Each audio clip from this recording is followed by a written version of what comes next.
अमलन ते अदा तू मता करी मानो, अमलन ते अदा तू मता करी मानो। हू तो मर्ज़ी जो मालिक अल्लाह आ रज़ा जो राणो। किन के पंध न ॼारे पेर जो, कन के घुमराए पियो घाणो।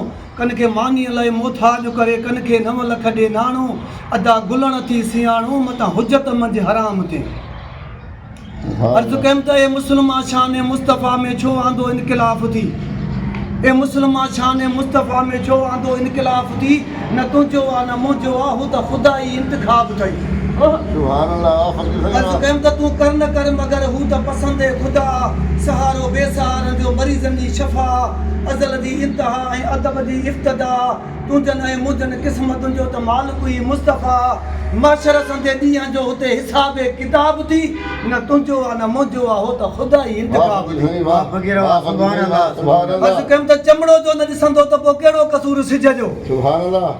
चमड़ो जो न ॾिसंदो त पोइ कहिड़ो कसूर सिज जो। दुनिया में त सोजरो आहे ज़ाहिर ज़रूर सिज जो।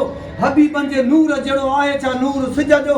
जे पर्दो हटे हुस्न तां त रहे न तूर सिज जो। बशरत जो वेस हुन जे सिर्फ़ु नूर ते नकाब थी। न तुंहिंजो आहे न मुंहिंजो आहे, हो त ख़ुदा ई इंतिखाब अथई। ए बशर तूं मथे पंहिंजे में अजायो वहाए थो झंडो। त नबी साईं बशर असां जहिड़ो इंसान आहे।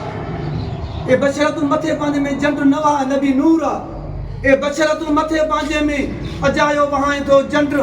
अखर में अड़जी वियो आहे जाके शैतान चाढ़ियो थी मंडरो। अखर में अड़जी वियो आहे जाके शैतान चाढ़ियो थी मंडरो। ख़ुदाई सां मुस्तफ़ा ई ॼण खीर में मिली खंडरो। जे आंगरू थे ज़मीन ते त अर्शनि तां चीर जे चंडरो। जंहिंखे सॼी तूं बशर तो सो त जन्नत जो पहिरियों बाब थी। न तुंहिंजो आहे न मुंहिंजो आहे, हो त ख़ुदा ई इंतिखाब। कद जाकुम मिनल्लाह नूर नाहे छा शहादत रसूल जी। सूरज लथल वापसि वरे आ कमालत रसूल जी।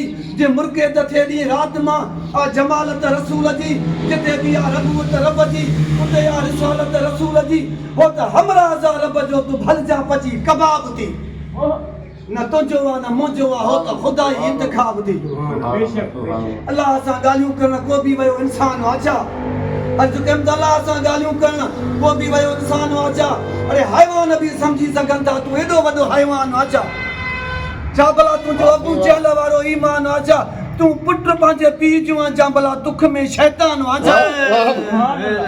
तूं पुट पंहिंजे पीउ जो आहे जा भला दुख में शैतान आहे छा।